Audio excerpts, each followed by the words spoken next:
Assalamualaikum semua, semoga kesehatan dan keberkahan senantiasa menyertai kita semua. Pada kesempatan kali ini, saya akan mempersembahkan sebuah cerita yang berjudul, Bisikan Gaib Misteri di Balik Villa Tua. Sebelum kita memulai cerita tersebut, alangkah baiknya untuk memberikan dukungan dengan cara like, komen, dan subscribe. Dukungan dari kalian sangat berarti bagiku dan akan menjadi motivasi bagi saya untuk terus membawakan cerita-cerita yang menarik lainnya. Nama saya Rina, dan saya ingin berbagi kisah menyeramkan yang terjadi pada saya dan teman-teman beberapa waktu lalu. Kami memutuskan untuk menginap di sebuah villa tua di daerah pegunungan yang terkenal dengan pemandangan alamnya yang spektakuler. Villa tersebut berlokasi dekat sebuah gunung berapi aktif yang sering dijadikan destinasi favorit wisatawan untuk melihat matahari terbit. Kami semua sangat antusias dengan rencana liburan ini, namun tidak ada yang bisa mempersiapkan kami untuk apa yang akan kami alami. Kami sampai di villa itu pada siang hari. Udara pegunungan yang segar dan pemandangan yang indah membuat kami merasa senang dan bersemangat. Villa itu besar, dengan arsitektur kuno yang mempesona, tapi ada sesuatu yang aneh, semacam aura suram yang membuat kami merasa sedikit tidak nyaman. Namun, kami mengabaikannya, berpikir itu hanya perasaan kami yang berlebihan. Setelah meletakkan barang-barang kami memutuskan untuk menjelajahi villa. Tempat itu terasa seperti museum, penuh dengan perabotan antik dan potret-potret keluarga yang terlihat sangat tua. Ada sebuah tangga kayu besar yang mengarah ke lantai atas, tapi kami memutuskan untuk menjelajah lantai bawah terlebih dahulu. Kami menemukan ruang tamu besar dengan perapian, ruang makan dengan meja panjang, dan dapur yang tampaknya tidak banyak berubah sejak villa itu dibangun. Malam harinya, kami berkumpul di ruang tamu untuk bersantai dan berbincang-bincang. Suasana sangat hangat dan menyenangkan. Namun, ketika malam semakin larut, kami mulai mendengar suara-suara aneh. Suara langkah kaki di lantai atas, padahal tidak ada satupun dari kami yang berada di sana. Pintu-pintu yang tadinya tertutup rapat, kini terbuka sedikit demi sedikit dengan sendirinya. Kami mencoba untuk tidak terlalu memikirkannya, tapi ketakutan mulai merayap ke dalam pikiran kami. Saat itu, teman saya, Dedi, memutuskan untuk naik ke lantai atas untuk memeriksa suara langkah kaki. Dia kembali dengan wajah pucat, mengatakan bahwa dia tidak menemukan apa-apa, tetapi dia merasa ada yang memperhatikannya. Kami semua mencoba menghiburnya, meyakinkan bahwa itu mungkin hanya angin atau suara rumah yang tua. Namun, kejadian aneh tidak berhenti di situ. Ketika kami akhirnya memutuskan untuk tidur, saya dan teman sekamar saya, Lita, mendengar suara tangisan seorang wanita dari luar jendela. Kami mencoba mengintip melalui jendela, tapi tidak melihat apa-apa. Tangisan itu terdengar sangat dekat, namun tidak ada satupun tanda-tanda kehadiran orang lain di sekitar villa. Puncaknya terjadi sekitar pukul 2 pagi. Saya terbangun karena mendengar suara pintu kamar kami yang terbuka perlahan. Dalam kegelapan, saya bisa melihat bayangan seseorang berdiri di ambang pintu. Saya tidak bisa bergerak, tubuh saya terasa kaku karena ketakutan. Bayangan itu berdiri di sana untuk beberapa saat, sebelum perlahan-lahan menghilang ke dalam kegelapan koridor. Saya mencoba membangunkan Lita, tetapi dia sudah terjaga dan sama-sama ketakutan. Kami berlari ke kamar teman-teman lainnya, hanya untuk menemukan mereka juga terjaga dan ketakutan. Dedi dan Rian menceritakan bahwa mereka melihat sosok bayangan yang sama di luar jendela kamar mereka, dan Indra mengatakan bahwa dia mendengar suara langkah kaki di koridor sepanjang malam. Kami semua berkumpul di ruang tamu, terlalu takut untuk kembali tidur. Dalam ketakutan kami, Indra menceritakan bahwa dia mendengar desas-desus tentang villa itu sebelum kami datang. Dulu, villa itu adalah tempat pembantaian sebuah keluarga yang dilakukan oleh salah satu anggotanya. Pembunuhnya akhirnya bunuh diri di villa itu juga. Arwah mereka dipercaya masih gentayangan di sana, mencari kedamaian yang tak pernah mereka dapatkan. Kami memutuskan untuk meninggalkan villa itu segera setelah matahari terbit. Malam itu terasa sangat panjang, dan kami tidak berani memejamkan mata lagi. Begitu matahari mulai terbit, kami mengemasi barang-barang kami dan meninggalkan villa secepat mungkin. Saat matahari terbenam, kami berjalan-jalan di taman dekat rumah, mencoba menghapus pengalaman mengerikan itu dari pikiran kami. Meskipun sudah beberapa minggu berlalu, bayangan-bayangan dan suara-suara aneh dari villa tua itu masih sering menghantui kami dalam mimpi. Kami tidak pernah kembali ke villa itu, dan sepertinya tidak akan pernah lagi. Pengalaman itu mengajarkan kami untuk lebih berhati-hati dalam memilih tempat menginap, terutama tempat-tempat yang memiliki sejarah kelam seperti villa tua itu. Namun, mimpi buruk tentang villa itu sepertinya tidak hanya terjadi saat kami tidur. Beberapa dari kami mulai mengalami hal-hal aneh di rumah masing-masing. Misalnya, Lita bercerita bahwa dia sering mendengar suara langkah kaki di lorong rumahnya pada malam hari, padahal semua orang di rumahnya sudah tidur. Rian merasa sering diawasi saat dia sendirian di kamarnya, sementara Didi mulai melihat bayangan-bayangan di sudut matanya yang selalu menghilang ketika dia menoleh. Saya sendiri juga mengalami kejadian yang membuat bulu kuduk merinding. Suatu malam, saat sedang belajar di meja saya, lampu kamar tiba-tiba padam. Saya mencoba menyalakannya kembali, tapi saklarnya tidak merespons. Saat itu, saya merasakan ada sesuatu yang dingin dan lembab di belakang saya. Saya berbalik dan melihat bayangan seorang wanita berdiri di pojok kamar. Saya berteriak, dan bayangan itu menghilang begitu saja, lampu pun menyala kembali. Orang tua saya bergegas masuk ke kamar, dan saya hanya bisa terdiam, terlalu takut untuk menjelaskan apa yang baru saja saya lihat. Kami semua merasa bahwa sesuatu dari villa itu mengikuti kami pulang. Setelah diskusi panjang, kami memutuskan untuk mencari bantuan dari seorang paranormal terkenal yang tinggal di dekat daerah kami. Paranormal itu, Pak Hasan, mendengarkan cerita kami dengan seksama sebelum akhirnya mengatakan bahwa arwah-arwah dari villa itu merasa terganggu dengan kehadiran kami dan telah memilih untuk mengikuti kami. Pak Hasan menyarankan kami untuk melakukan upacara pembersihan untuk mengusir arwah-arwah tersebut. Upacara itu dilakukan di rumah saya, karena saya adalah orang terakhir yang melihat penampakan. Kami semua berkumpul di ruang tamu, dan Pak Hasan mulai melakukan ritualnya. Dia membakar kemenyan dan membacakan doa-doa, meminta arwah-arwah tersebut untuk pergi dengan damai dan berhenti mengganggu kami. Selama upacara, suasana di rumah terasa sangat tegang. Udara menjadi dingin, dan kami semua merasakan kehadiran yang tidak terlihat di sekitar kami. Beberapa kali, Pak Hasan berhenti dan menatap sudut-sudut ruangan seolah-olah dia melihat sesuatu yang tidak bisa kami lihat. Dia kemudian melanjutkan doanya dengan lebih intens. Setelah upacara selesai, Pak Hasan berkata bahwa arwah-arwah tersebut telah pergi dan tidak akan lagi mengganggu kami. Meskipun begitu, dia mengingatkan kami untuk tidak pernah kembali ke villa itu atau tempat-tempat yang memiliki sejarah kelam serupa. Kehidupan kami perlahan kembali normal setelah itu. Kami tidak lagi mengalami kejadian-kejadian aneh, dan mimpi buruk pun mulai berkurang. Namun, pengalaman tersebut meninggalkan bekas yang dalam pada diri kami. Kami menjadi lebih berhati-hati dan tidak lagi meremehkan cerita-cerita seram yang sering kami dengar.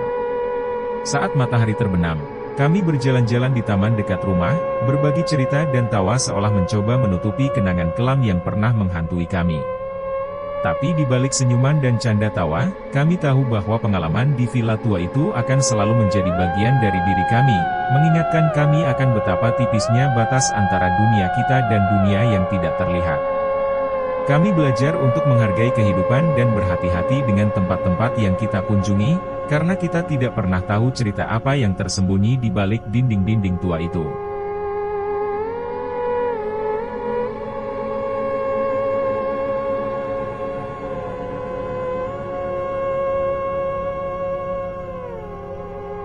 Meskipun kehidupan kembali normal, cerita dan kenangan dari villa itu masih sering muncul dalam percakapan kami. Satu malam, kami memutuskan untuk berkumpul lagi di rumah saya, mengingat kejadian tersebut dengan sedikit lebih banyak humor. Namun, tawa kami sering berakhir dengan kesunyian singkat, mengingat betapa nyata dan menakutkannya pengalaman itu. Beberapa bulan kemudian, kami memutuskan untuk melakukan perjalanan ke Gunung Bromo. Kami semua setuju bahwa perjalanan ini bisa menjadi cara yang baik untuk menutup bab suram dari kisah kami di villa dan memulai yang baru dengan sesuatu yang lebih positif dan indah. Pemandangan matahari terbit di Gunung Bromo terkenal sangat memukau, dan kami berharap itu bisa memberikan kita ketenangan yang kami butuhkan. Ketika kami tiba di Gunung Bromo, kami merasa lega dan terpesona oleh keindahan alam yang ada di depan kami. Udara segar pegunungan dan pemandangan yang menakjubkan benar-benar memanjakan mata kami. Malam sebelum perjalanan kami untuk melihat matahari terbit, kami menghabiskan waktu di sekitar api unggun, berbagi cerita-cerita dan tawa. Namun, ketika malam semakin larut, suasana tiba-tiba berubah.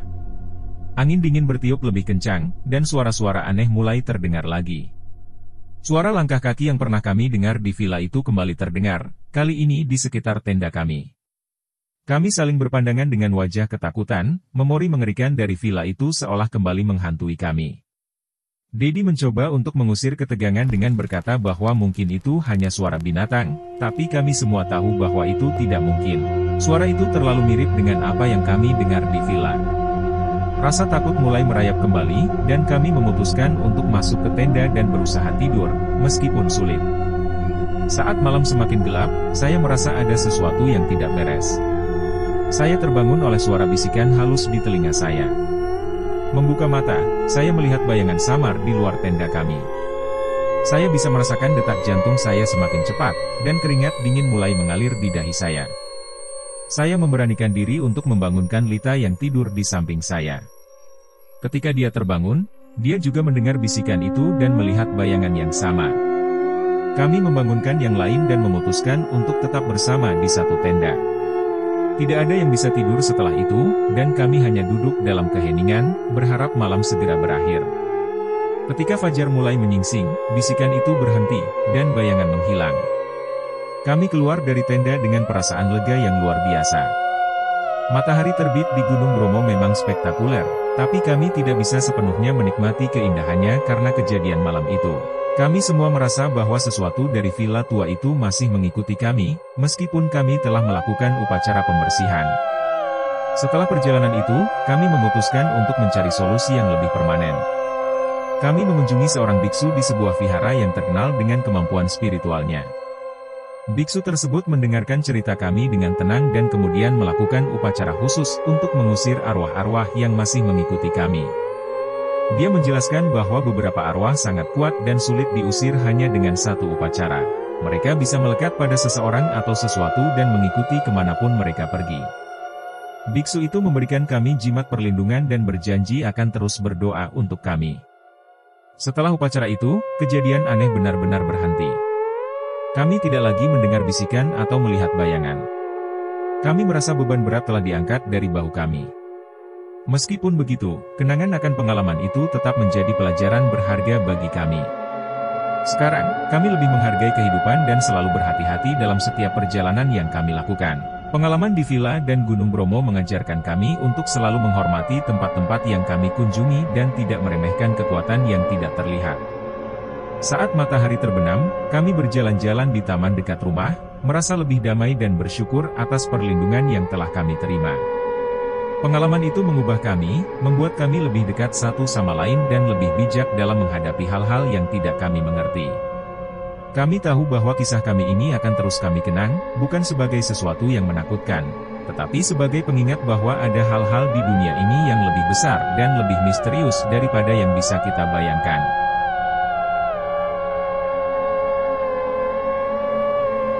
Meski kami merasa lebih tenang dan yakin bahwa masa-masa menyeramkan itu sudah berakhir, kisah tersebut tetap menjadi bagian penting dalam kehidupan kami. Kami terus menjalani hari-hari kami dengan normal, tetapi kadang-kadang, di saat-saat sunyi, kenangan itu kembali menghantui kami. Pada suatu malam, sekitar setahun setelah kejadian di Gunung Bromo, kami semua berkumpul di rumah Dedi untuk merayakan ulang tahunnya. Suasananya sangat meriah, dengan tawa dan canda yang memenuhi ruangan. Setelah makan malam, kami duduk di ruang tamu dan mulai berbagi cerita, termasuk pengalaman menyeramkan yang pernah kami alami. Kami menceritakan kembali semua kejadian di villa, suara langkah kaki di lantai atas, pintu yang terbuka sendiri, bayangan misterius, dan bisikan-bisikan di Gunung Bromo. Ketika kami mengingat-ingat semua itu, kami menyadari betapa beruntungnya kami bisa keluar dari situasi itu tanpa terluka secara fisik. Setelah pesta usai, saya pulang ke rumah dengan perasaan campur aduk. Saya merasa lega karena bisa berbagi cerita dengan teman-teman, tetapi di sisi lain, ingatan tentang kejadian itu membuat saya merasa sedikit tidak nyaman. Saya mencoba untuk tidak terlalu memikirkannya dan memutuskan untuk tidur. Namun, malam itu, saya mengalami mimpi yang sangat nyata. Dalam mimpi itu, saya kembali berada di villa tua, berjalan menyusuri koridor gelap yang pernah kami jelajahi. Saya bisa merasakan dinginnya udara, suara langkah kaki yang akrab, dan bayangan-bayangan yang terus mengikuti saya. Saat saya membuka pintu salah satu kamar, saya melihat keluarga yang dibantai itu. Wajah mereka pucat dan penuh darah, menatap saya dengan mata kosong yang menyimpan kebencian dan kesedihan. Saya terbangun dengan napas tersengal-sengal dan keringat dingin di seluruh tubuh. Mimpi itu terasa begitu nyata, seolah-olah saya benar-benar kembali ke tempat itu. Saya menghabiskan sisa malam dengan terjaga, memikirkan mimpi tersebut dan apa artinya. Apakah ini hanya karena saya kembali mengingat kejadian itu, atau ada sesuatu yang lebih? Keesokan harinya, saya menceritakan mimpi saya kepada teman-teman. Mereka juga mengakui bahwa mereka merasa gelisah setelah malam itu, tetapi tidak ada yang mengalami mimpi yang sama. Kami semua sepakat bahwa ini mungkin hanya dampak psikologis dari pengalaman traumatis yang kami alami. Namun, perasaan tidak nyaman itu tidak sepenuhnya hilang. Kami memutuskan untuk bertemu dengan Pak Hasan lagi untuk mencari penjelasan. Ketika kami tiba di rumahnya, dia mendengarkan cerita kami dengan serius. Pak Hasan menjelaskan bahwa meskipun arwah-arwah itu mungkin telah pergi, energi negatif dari kejadian tersebut bisa tetap melekat pada kami.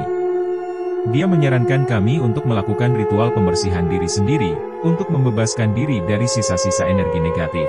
Kami mengikuti sarannya dan melakukan ritual tersebut di rumah masing-masing. Kami membakar kemenyan, mandi dengan air yang telah diberkati, dan berdoa untuk perlindungan. Setelah melakukan ritual itu, kami semua merasa lebih ringan dan tenang. Tidak ada lagi mimpi buruk atau perasaan gelisah yang menghantui kami. Kehidupan kami kembali normal, dan kami merasa bahwa bab kelam itu akhirnya benar-benar tertutup. Seiring berjalannya waktu, pengalaman tersebut menjadi kenangan yang jauh, meskipun tetap menjadi bagian dari cerita hidup kami. Kami belajar untuk lebih menghargai setiap momen dan selalu berhati-hati dengan tempat-tempat yang kami kunjungi.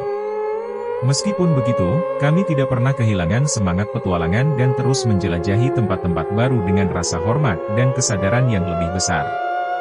Setiap kali kami berjalan-jalan di taman dekat rumah saat matahari terbenam, kami sering bercanda tentang kejadian-kejadian yang telah kami alami. Meskipun penuh dengan ketakutan, pengalaman itu mempererat persahabatan kami dan mengajarkan kami tentang kekuatan yang tidak terlihat yang ada di sekitar kita. Kisah ini mungkin terdengar seperti cerita horor biasa, tetapi bagi kami, ini adalah pengingat bahwa dunia ini penuh dengan misteri yang tidak selalu bisa dijelaskan. Kami mungkin tidak pernah benar-benar memahami apa yang terjadi di villa tua itu, tetapi kami tahu satu hal, kami telah menghadapi ketakutan terbesar kami dan keluar darinya dengan kekuatan yang lebih besar dari sebelumnya. Dan untuk itu, kami akan selalu bersyukur.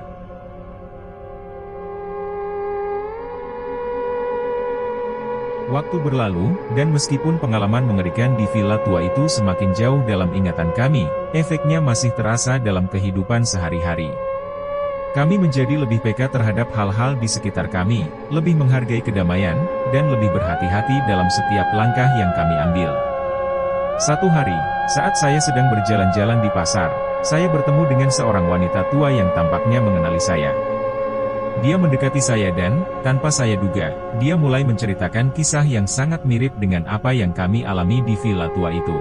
Dia mengatakan bahwa dia adalah penduduk setempat dan tahu tentang sejarah kelam villa tersebut. Wanita tua itu menceritakan bahwa villa itu dulunya dimiliki oleh seorang tuan tanah kaya yang sangat kejam. Dia memperlakukan keluarganya dengan kejam dan seringkali melakukan tindakan-tindakan sadis. Pada suatu malam, seluruh keluarganya dibantai dengan kejam oleh seseorang yang hingga kini tidak diketahui identitasnya. Sejak itu, arwah-arwah mereka tidak pernah tenang dan terus menghantui villa tersebut. Saya mendengarkan cerita wanita tua itu dengan perasaan campur aduk. Ketika dia selesai, saya mengucapkan terima kasih dan berjalan pulang dengan pikiran yang penuh. Malam itu, saya menceritakan apa yang saya dengar kepada teman-teman. Mereka juga merasa terkejut dan sedikit khawatir, tetapi kami semua sepakat untuk mencoba melanjutkan hidup dan tidak terlalu memikirkannya lagi. Namun, kisah wanita tua itu membuat saya penasaran. Saya mulai mencari informasi lebih lanjut tentang villa tersebut dan sejarahnya. Saya menemukan beberapa artikel dan catatan lama yang mendukung cerita wanita tua itu. Semakin saya menggali, semakin jelas bahwa villa itu memang memiliki masa lalu yang sangat kelam. Dalam pencarian saya menemukan seorang sejarawan lokal yang bersedia berbicara dengan saya tentang villa tersebut. Dia menceritakan bahwa villa itu dibangun pada awal abad ke-20 dan telah menjadi saksi bisu dari banyak kejadian mengerikan. Selain pembantaian keluarga itu, ada banyak laporan tentang orang-orang yang menghilang secara misterius setelah menginap di villa tersebut. Sejarawan itu juga menyebutkan bahwa beberapa orang yang mencoba menyelidiki villa tersebut lebih dalam mengalami gangguan mental dan fisik yang serius. Ini membuat saya semakin yakin bahwa kami telah beruntung bisa keluar dari villa itu tanpa mengalami hal yang lebih buruk. Dengan semua informasi baru ini, saya dan teman-teman memutuskan untuk melakukan sesuatu yang berbeda. Kami ingin memastikan bahwa orang lain tidak mengalami hal yang sama seperti yang kami alami. Kami mulai menyebarkan cerita kami lebih luas, berharap bisa memperingatkan orang-orang tentang bahaya villa tersebut. Kami juga menghubungi pihak berwenang dan organisasi yang berkaitan dengan perlindungan situs sejarah, berharap mereka bisa melakukan sesuatu untuk menghentikan arwah-arwah itu dari terus menghantui villa. Prosesnya lambat, tetapi kami tidak menyerah. Beberapa bulan kemudian, kami mendengar bahwa villa tersebut telah ditutup untuk umum.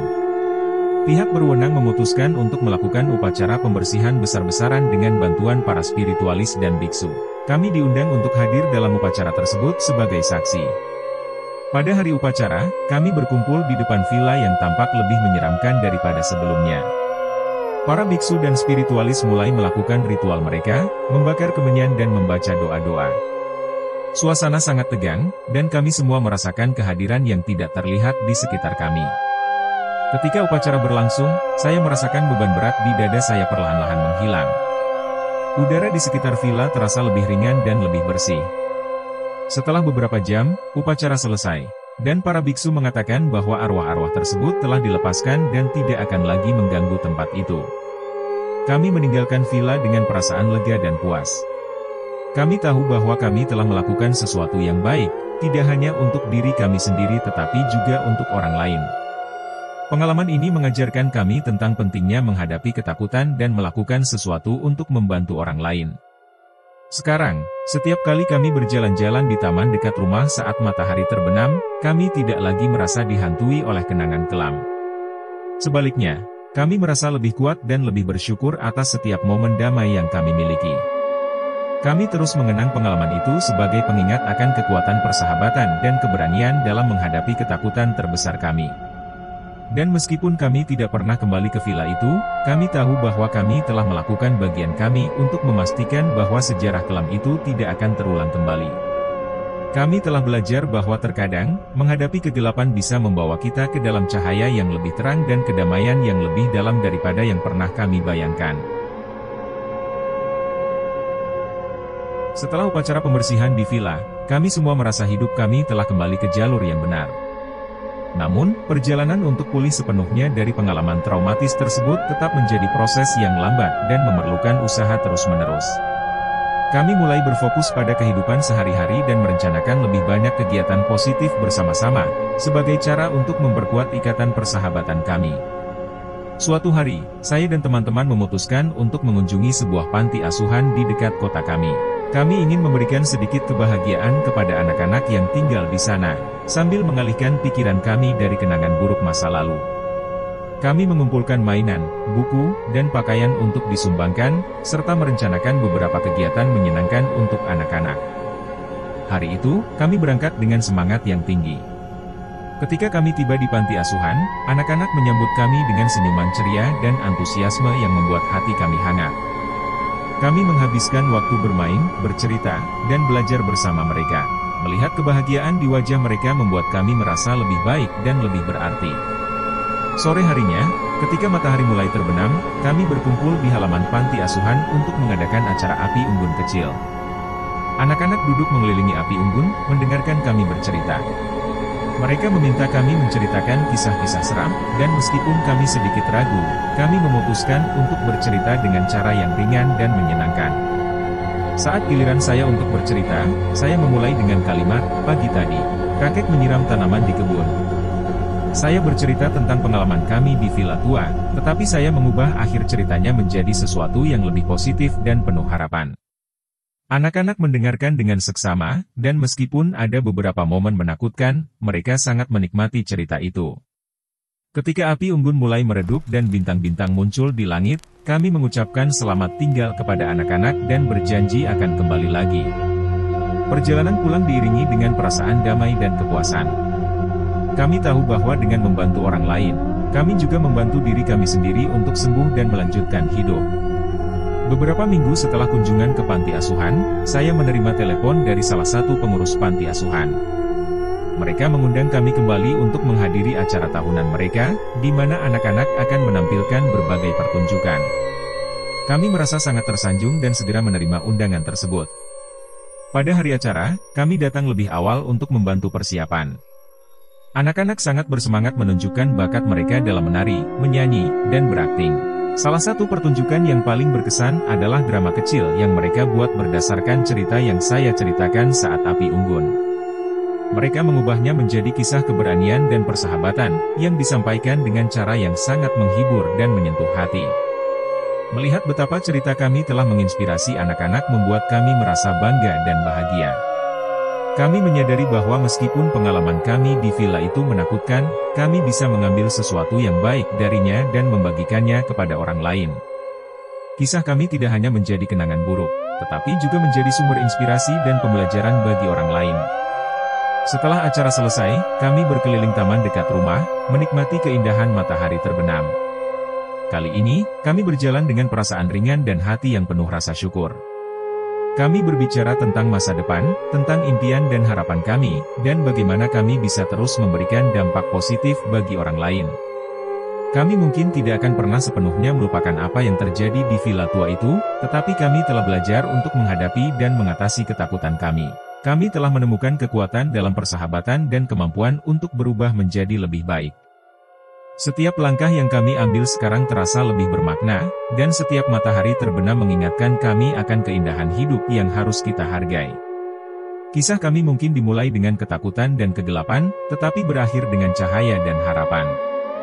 Dan itulah yang akan selalu kami pegang teguh, keyakinan bahwa bahkan dalam momen-momen tergelap sekalipun, selalu ada jalan menuju cahaya.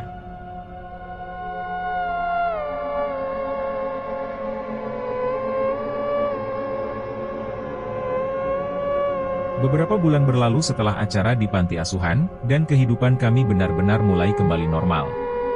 Kami tetap berhubungan erat dan sering bertemu untuk kegiatan positif, seperti berolahraga, memasak bersama, atau mengunjungi tempat-tempat baru. Setiap kali kami bertemu, kami merasakan hubungan persahabatan yang semakin kuat. Suatu hari, Rian mengusulkan ide untuk mendaki Gunung Bromo lagi. Dia berpikir bahwa menghadapi tempat yang pernah menjadi bagian dari pengalaman menyeramkan kami bisa menjadi cara yang baik untuk benar-benar menutup bab tersebut dalam hidup kami. Awalnya, beberapa dari kami ragu, tapi setelah berdiskusi lebih lanjut, kami semua setuju bahwa ini adalah kesempatan untuk mengatasi ketakutan dan menunjukkan bahwa kami telah tumbuh lebih kuat. Dengan semangat baru, kami merencanakan perjalanan ini dengan matang. Kami mempersiapkan segala sesuatunya dengan hati-hati, memastikan bahwa kami siap secara fisik dan mental. Pada pagi yang cerah, kami berangkat menuju Gunung Bromo, dengan harapan besar dan semangat petualangan. Saat kami tiba, pemandangan Gunung Bromo yang megah dan indah langsung menyambut kami. Udara segar pegunungan dan panorama yang luar biasa menghapus kekhawatiran kami, menggantinya dengan rasa kagum. Kami mendirikan tenda di tempat yang sama seperti sebelumnya, tetapi kali ini suasananya berbeda. Kami merasa lebih percaya diri dan lebih siap menghadapi apapun yang mungkin terjadi. Malam pertama di Gunung Bromo, kami duduk mengelilingi api unggun, seperti sebelumnya. Namun, kali ini kami tidak merasakan ketakutan yang sama. Kami berbicara tentang hal-hal yang telah kami lalui, pelajaran yang kami petik, dan bagaimana pengalaman itu membuat kami lebih kuat. Lita mulai bercerita tentang mimpinya setelah villa, di mana dia merasa ada sesuatu yang menjaga dan melindungi kami. Mimpi itu memberinya keyakinan bahwa kami tidak pernah benar-benar sendirian, bahwa ada kekuatan baik yang selalu bersama kami. Ceritanya memberikan kami kelegaan dan rasa aman. Malam itu, ketika kami pergi tidur, suasana di sekitar kami terasa damai. Tidak ada suara langkah kaki, tidak ada bisikan aneh, hanya keheningan yang menenangkan. Kami semua tidur nyenyak, terbangun keesokan harinya dengan perasaan segar dan semangat baru. Pagi berikutnya, kami mendaki ke puncak untuk melihat matahari terbit. Pemandangan dari atas gunung benar-benar memukau, dengan sinar matahari perlahan-lahan menyinari lanskap yang indah. Kami semua berdiri di sana, menikmati momen yang luar biasa ini, merasa sangat bersyukur dan terhubung satu sama lain. Saat kami turun dari puncak, kami bertemu dengan beberapa pendaki lainnya dan berbagi cerita dengan mereka. Kami menceritakan sedikit tentang pengalaman kami, meskipun tidak terlalu detail, dan mereka mendengarkan dengan kagum. Salah satu pendaki, seorang pria tua yang bijak, memberi kami nasihat yang berharga. Dia mengatakan bahwa setiap perjalanan, baik yang menyenangkan maupun yang menakutkan, adalah bagian dari perjalanan hidup yang membuat kita lebih kuat dan lebih bijaksana. Mendengar kata-kata bijaknya, kami merasa semakin yakin bahwa kami telah mengambil langkah yang tepat dengan datang kembali ke Gunung Bromo. Kami merasa lebih bebas, lebih ringan, dan lebih kuat daripada sebelumnya. Setelah mendaki, kami menghabiskan beberapa hari menjelajahi daerah sekitar, menikmati alam dan kebersamaan. Kami mengambil banyak foto, tertawa, dan benar-benar menikmati setiap momen. Ketika saatnya untuk pulang, kami merasa bahwa kami telah menutup bab lama dengan cara yang indah dan memulai bab baru dengan penuh semangat. Setibanya di rumah, kami melanjutkan kehidupan dengan keyakinan baru. Pengalaman di villa dan perjalanan kembali ke Gunung Bromo telah mengajarkan kami banyak hal tentang keberanian, persahabatan, dan kekuatan untuk menghadapi ketakutan. Kami tahu bahwa kami mampu menghadapi apapun yang datang, karena kami memiliki satu sama lain dan keyakinan dalam diri kami sendiri. Sekarang, setiap kali kami berjalan-jalan di taman dekat rumah saat matahari terbenam, kami merasa lebih damai dan lebih bersyukur.